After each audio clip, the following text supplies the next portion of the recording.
Today we're going to weave on a Y stick and create a triangle loom. The first thing that you're going to need is a stick that is shaped like a Y. Something that's a little bit thicker and stronger will work better for you than the little skinny sticks. So you can go outside, look around, see what you got, and trim it down. The best shape is the nice big Y at the end. You can see mine is about the size of my two hands.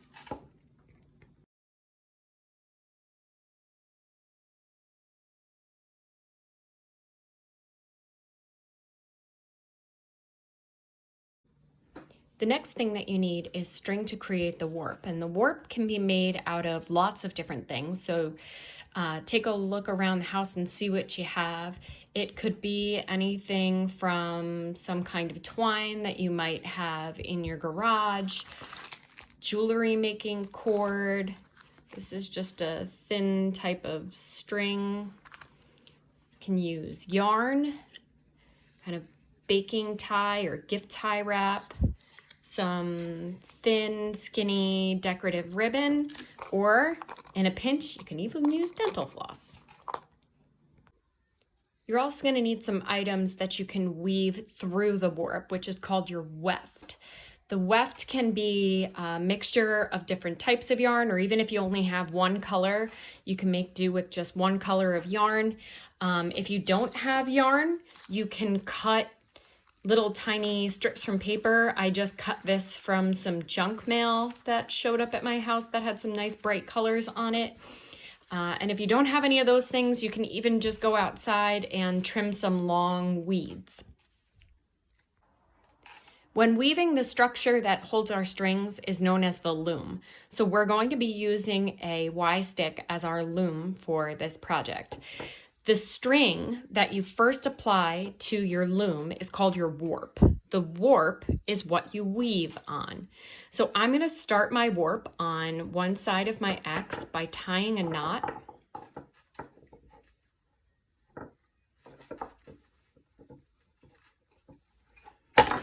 To one side of my stick.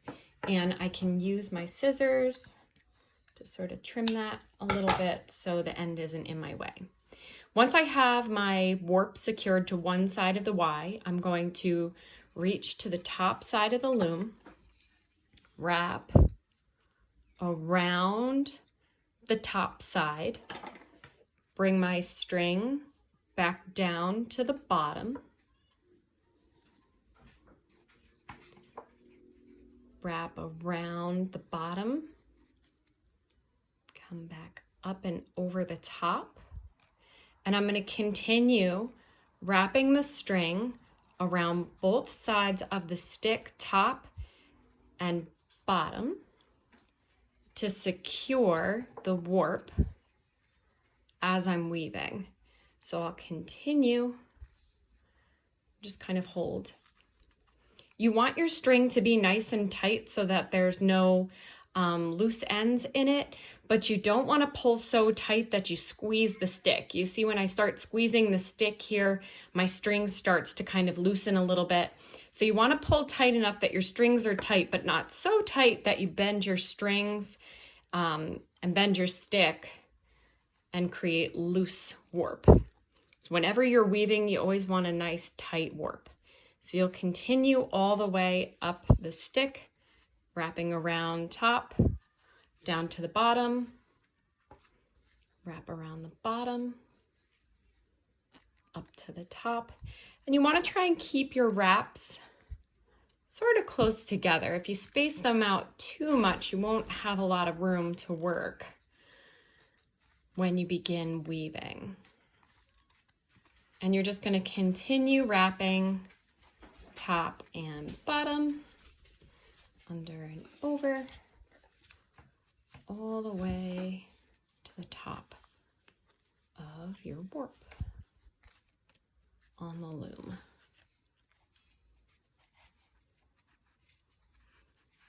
And when you reach the very top, you can cut the end of your string.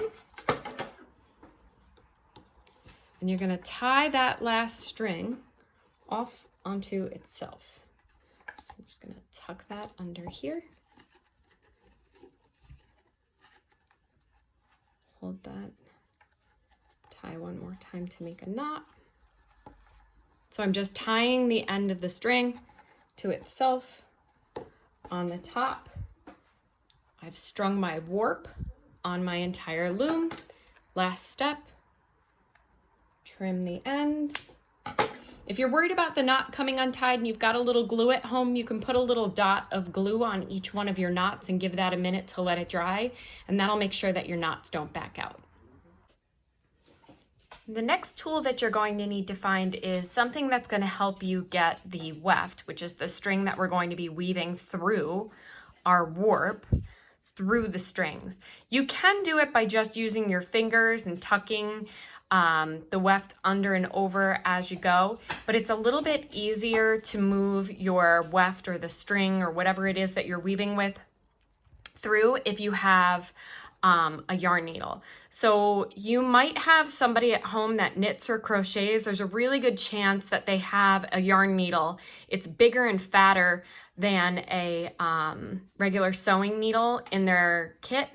You might have a safety pin or a paper clip or even a toothpick or some kind of craft stick and a little bit of Scotch tape that you can tape your string or your item to one of these things and use it to kind of push your string through. So the weft is the name of the string or whatever the item that you weave through the warp. I'm going to begin using this colored yarn as my first weft and using a yarn needle. If you have some kind of string or ribbon that you can bring through your warp, but you don't have a yarn needle at home, you can just use your fingers, or you can use a little bit of Scotch tape. If you have, you know, a little stick or a craft stick, if you put a little tape on there, that'll sort of work as a yarn needle. If you have a yarn needle, you can thread that onto the end of the string, and it just makes it a little bit easier to kind of get it through the warp as you're weaving. So I'm going to show you a variety of different kinds of things that you can use for the warp. If you're using yarn or ribbon or some kind of string, cutting a couple feet of it, and it really depends on how much of the colored item that you want to weave into your warp that you want. If you decide that you cut too much, you can always cut more off. So when we weave on a warp, you see that each one of these strings here goes down the warp. The idea of weaving is that you're always going to do the opposite. So you're going to go over the first string, under the second, over the third, under the fourth. So over, under, over, under. Now what you might realize in the beginning when you first start out is some of your strings, because we're weaving on a stick, and especially if you're using a thicker stick, there's a lot more space between. Some of them are a lot higher and a lot lower, but as you begin weaving, this really won't be so much of a problem. And I'm going to keep on pulling that string through almost all the way. And I'm going to tie this top end off to that top string so that it doesn't pull through. And there is my cat making an appearance, making herself known. So once I get the end there, I can kind of pull this to tighten it. Not so much that it bends that warp string down, just tight enough that it stays snug. And I kind of pushed my stick out the bottom here so that I had room to tie. So I'm just going to continue. So the last string that I did was under, so I'm going to come up and go over. And this is why having a needle or something on the end kind of helps you as you're going through. It just helps you direct a little bit more. So under this string, and you can kind of see as I'm pulling these that those strings are kind of leveling out a little bit. I'm going to go over, and you always just want to remember, so hook the end there, that it's always going to be over, under, over, under. And the really nice thing about weaving on a Y stick is if you mess up a little bit, it's actually very forgiving and you won't really notice it too much. So just try your best for over, under as you make your way down your loom.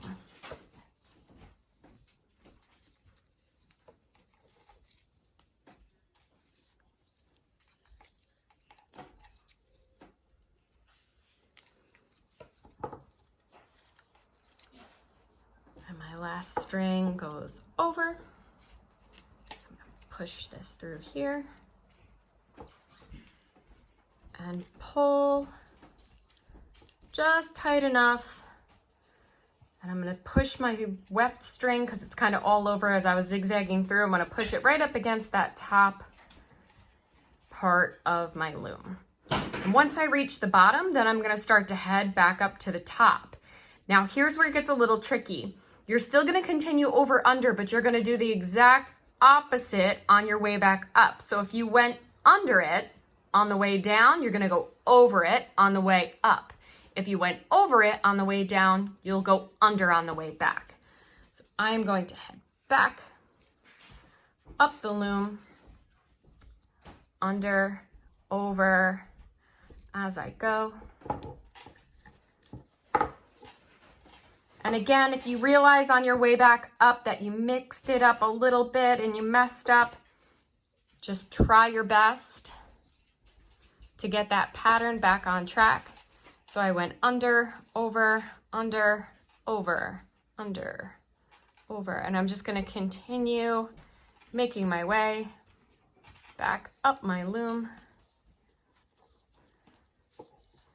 all the way till I make it to the top. Just going to kind of give that a little wiggle. Make sure I don't hook the end of my loom again. And once again, I'm going to pull just tight enough, not so tight that I pull the whole warp string. And I'm going to use my fingers to push that row all the way up against the top.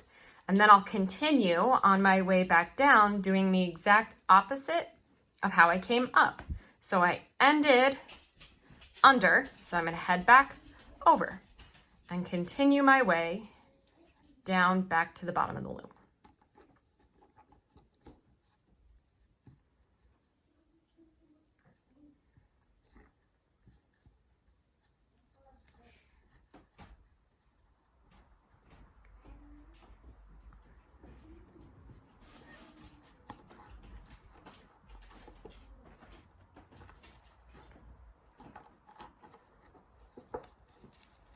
It's getting a little too tight for me to pull my stick all the way through, so I'm gonna pull some of that slack through, push that row up. I ended under, so I know that this one has to come back up and go over. And just watching the warp strings, under, over, under, over. Remember, you always want to do the opposite. When you start running out of yarn, you can take your end, and I'm just going to cut this off because it's easier, and tie another piece right onto the end of a new piece, and you can continue using the same color that you were using previously, or if you want to switch colors, you can tie another piece on, but you'll just tie them together, and you can kind of trim down the ends a little bit. The knot will sort of be hidden once you get going, and nobody will really see it once you get a lot of the weft woven in there. So you continue adding the same color string, or if you want to add a different one, and you can play around and add different textures and different thicknesses if you have, you know, scrap stuff lying around. You can even use some of those materials that you might have pulled out to use as part of your warp if you had some extra strings or maybe some ribbon that you want to try. So I'm going to add a little bit of ribbon onto the end here. See what that looks like. So I would take my ribbon and add it on, same way I would add on another piece of yarn, just by tying the two ends together in a knot. And I'm going to trim down the ends of these, and I would cut a little length of the ribbon. Tape it back onto my string, or if I had a yarn needle, I could just put the end into the needle and I would continue weaving my under over pattern.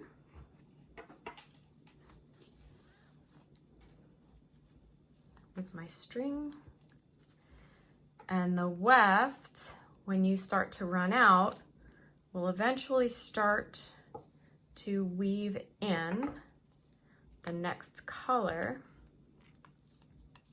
that you had. Oops, lost the end of my ribbon there. If you have a thicker yarn, you don't usually have to tie them on. If you have something that's a little thinner, like this ribbon, I'm just gonna give it one tie. I'm not gonna make a big knot because it's kind of hard to get out when I'm all done. So I just tied that end back on there. I'm gonna continue.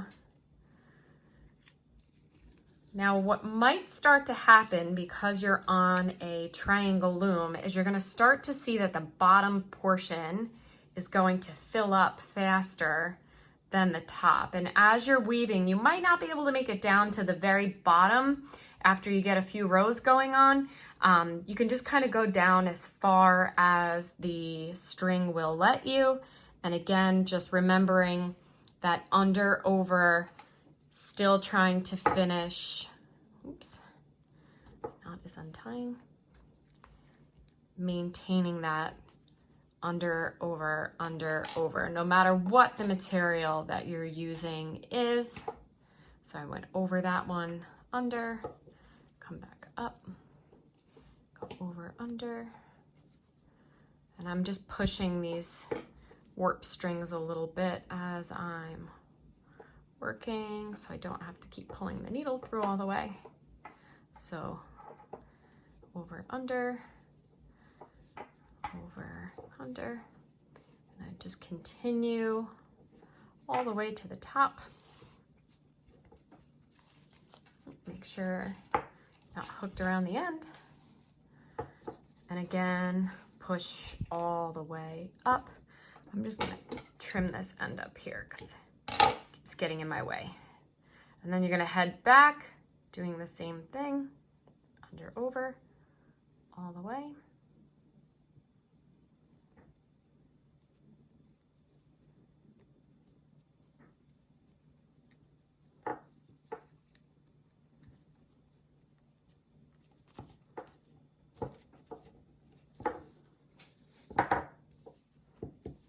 Always pushing each row up to the top as you go. And remember, just pull just tight enough to kind of keep your weft nice and taut, but not so tight that it tugs all the way down. You don't want to scrunch these warp strings down. You want them to stay nice and level as you're weaving.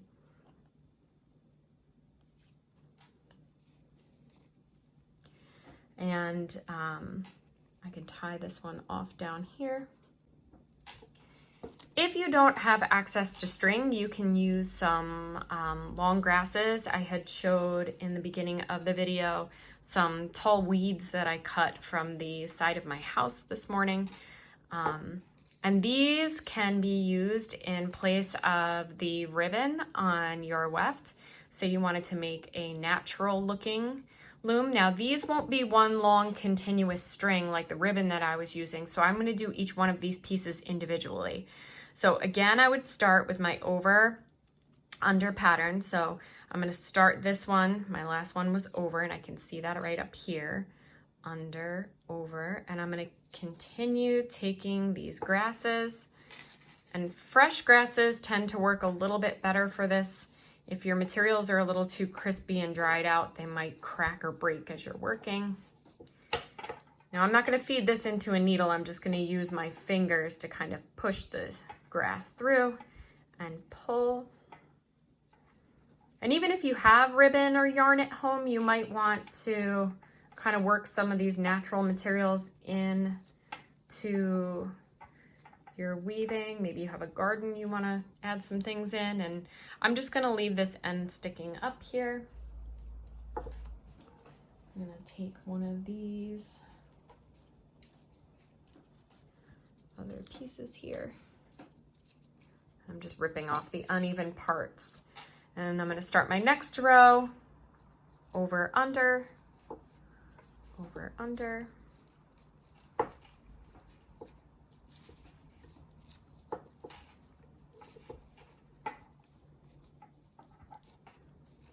continue.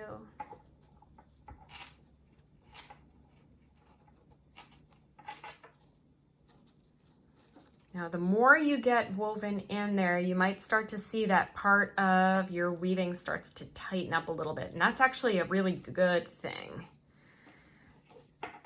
If you think of any woven material you've ever seen before, they're usually nice and tight.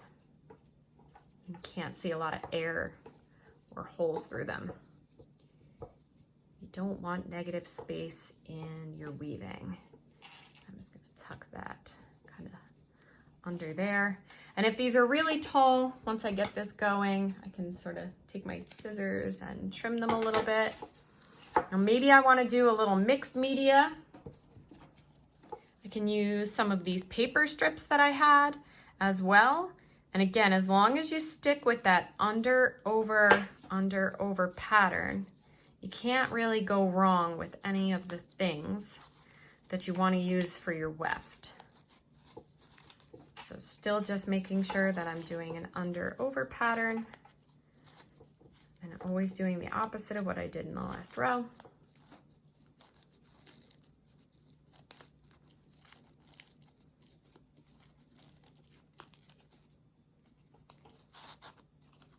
I'm going to bend this a little bit. I want this to end on the back where I can't see it. I'm just going to tuck it behind the rest of the weaving there. Same like the grasses I used. Just trim the end off that where it's a little bit too big. And maybe I want to go back to some of my ribbon. And you're going to continue all the way until your entire loom is full.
And when you get to the very end it just like we started by tying a knot.